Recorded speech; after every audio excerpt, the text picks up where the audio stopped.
Bonsoir à toutes et à tous et bienvenue pour cette nouvelle édition dans l'actualité de ce dimanche 7 mars. La poursuite de la campagne de vaccination au Maroc. Jusqu'ici, quelques 4 millions de personnes ont reçu leur première dose. Parmi elles, près d'un demi-million ont déjà reçu la seconde dose. À suivre également dans ce journal l'adoption de la loi organique relative à la Chambre des représentants. Elle apporte plusieurs amendements, notamment l'instauration d'un quotient électoral sur la base du nombre des citoyens inscrits aux listes électorales. Éclairage dans ce journal.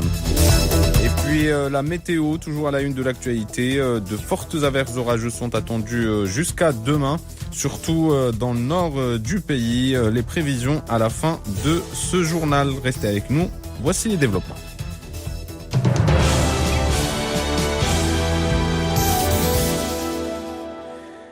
Coronavirus au Maroc, quelques 250 nouvelles infections ont officiellement été enregistrées ce soir, couvrant les dernières 24 heures, et près de 320 de guérisons sont annoncées aussi. Globalement et officiellement, le taux de rétablissement frôle les 97%.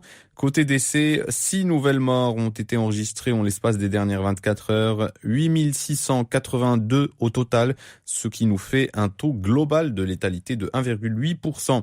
Et côté vaccination, le nombre total des vaccinés frôle les 4 millions. Quelques 580 000 d'entre eux ont déjà reçu la seconde dose du vaccin, selon le dernier bilan du ministère de la Santé.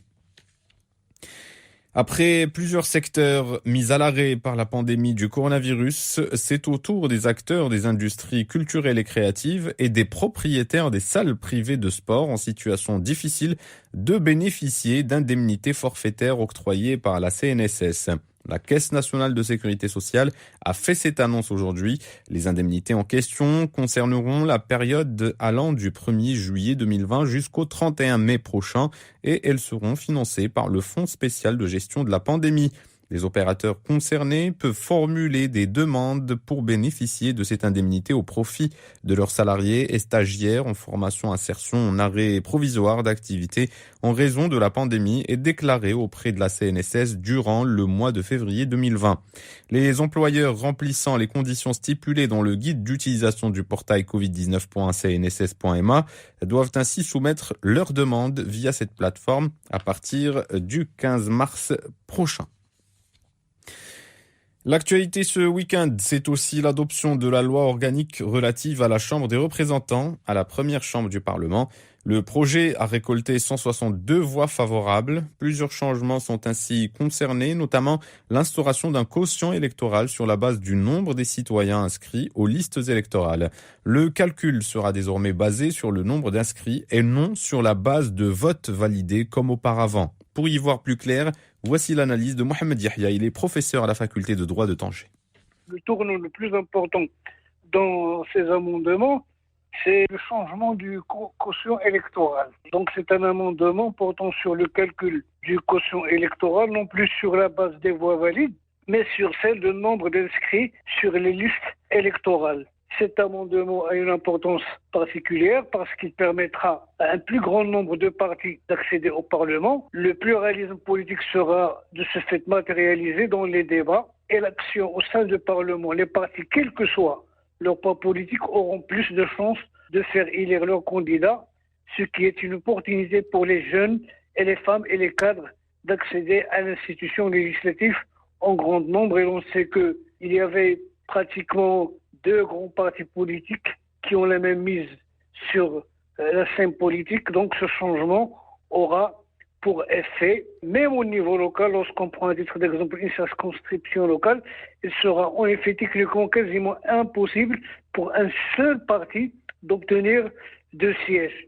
Ce mécanisme étant de loin plus équitable et les formations politiques auront au final un statut qui correspond plus à leur véritable poids électoral.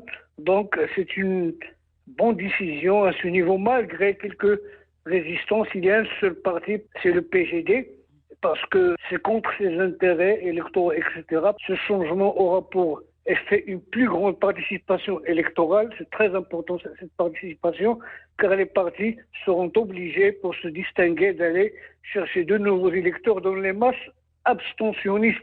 N'oublions pas ce problème de l'abstentionnisme.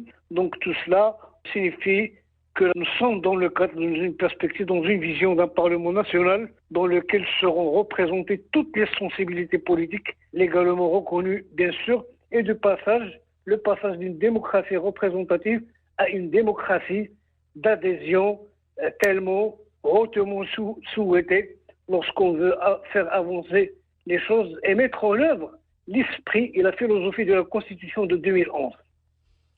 Voilà, outre le processus électoral, plusieurs autres amendements ont été introduits avec cette loi organique. Notons par exemple l'élargissement des cas de cumul de mandats électifs pour concerner la présidence des conseils préfectoraux ou provinciaux, la révocation de tout député qui s'absente des travaux de la Chambre des représentants pour une année législative sans motif valable, et puis toute personne qui a déjà été élue à la Chambre des représentants au titre de la circonscription nationale établie avant l'entrée en vigueur de cette loi organique ne sera désormais plus habilitée à se présenter aux élections législatives au titre des circonscriptions régionales créées en vertu de cette même loi organique.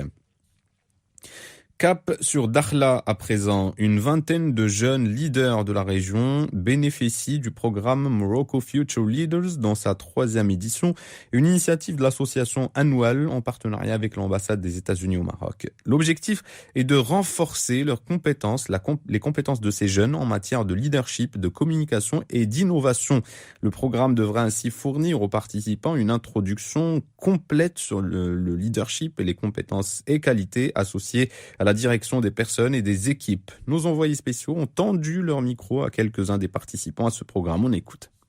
In these 3 days, we learn how to be an effective leaders, but before we should know our personalities and to be more open-minded about others and to know how to lead a group. Ce programme élucide une grande partie de formation avec des grands speakers en formation d'entrepreneuriat et pour porter des projets qui ont un impact social, économique dans l'environnement et pour aussi encourager d'autres jeunes à porter des projets et à améliorer le niveau d'études.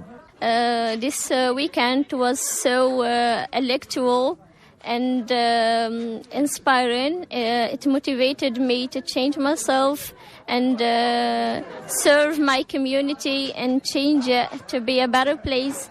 As Gandhi said, be the change that you want to see in the world. Météo à la une également, de fortes averses localement orageuses et des chutes de neige intéressent plusieurs régions du pays jusqu'à demain matin au moins. Une alerte de la Direction générale de la météorologie. Hossein Yul Abadi, son chef du département communication, ils nous ont dit plus.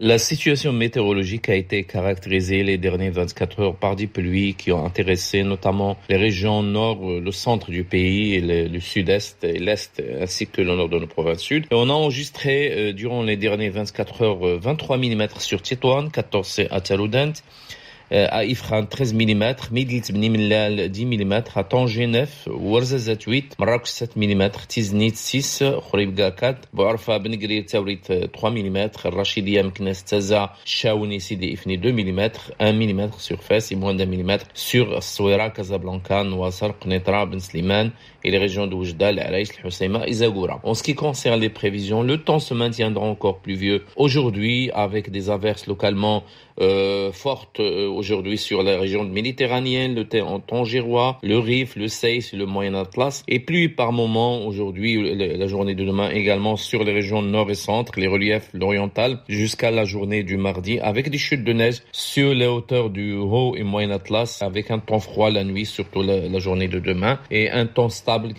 un temps qui va se stabiliser à partir de l'après-midi du mercredi. Aujourd'hui, il y a jusqu'à demain, il y a des averses localement fortes qui vont intéresser aujourd'hui les régions de Sfaro, Taounat, Taza, Fès, Gorsif, Moulay Qomba avec un cumul de 25 jusqu'à 50 mm et des pluies modérées sur les régions de Husseima, Ben Slimane, Barchid, Casablanca, Chaoun, Jdida, Khmissat, Madiaq, Fnedaq, Mohammedia, Nouassar, Rabat, Saleh, Stat, Temara et les régions de Skhirat et Tétouan. Des chutes de neige sont prévues aussi sur les régions de Haouz, Azilal, Midlit, Bni Millal, Sfroy, Boulman et sur les reliefs du Haut Atlas également aujourd'hui et le Moyen Atlas aujourd'hui et la journée de demain.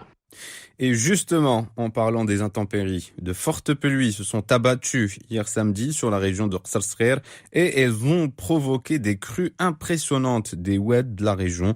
S'en est suivi un mouvement de panique chez les habitants des douars environnants. Heureusement, aucune victime n'est à déplorer, mais d'importants dégâts matériels ont été enregistrés. Les autorités locales étaient mobilisées, en tout cas ce dimanche, pour venir en aide aux sinistrés et rétablir la circulation.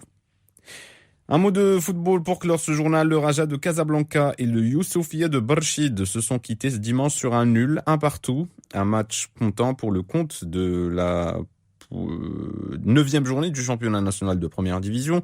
Ce nul permet ainsi aux hommes de Jamal Slami de s'emparer provisoirement de la tête du classement avec 19 points en attendant le déplacement du Wydad de Casablanca jeudi sur la pelouse du Maghreb de Tétouan. Le Youssoufia de Barchid occupe désormais seule la 4e position avec 12 unités. Et pour le compte de cette même journée, la 9e journée du championnat national de première division de football, 2 rencontres auront lieu samedi prochain. La Renaissance de Zmamra croisera le fer avec l'Olympique de Safi et le FUS de Rabat jouera contre le Hassaniya d'Agadir, tandis que 3 matchs se dérouleront le lendemain, dimanche. Le Mouloudia d'Oujda recevra le Difa' d'El Jadida, le Shabab Mohammedia affrontera l'Ittihad de Tanger et le Maghreb de Fès se déplacera chez le Rapide de Ouazzam. Voilà, c'est avec cette information qu'on close ce journal. Merci pour votre attention. Vous êtes sur Chaîne Inter, 20h passées de presque 14 minutes. Voici un petit rappel des principaux titres de cette édition avant de nous quitter. Dans l'actualité aujourd'hui, la poursuite de la campagne de vaccination au Maroc. Jusqu'ici, quelques 4 millions de personnes ont reçu leur première dose. Parmi elles, près d'un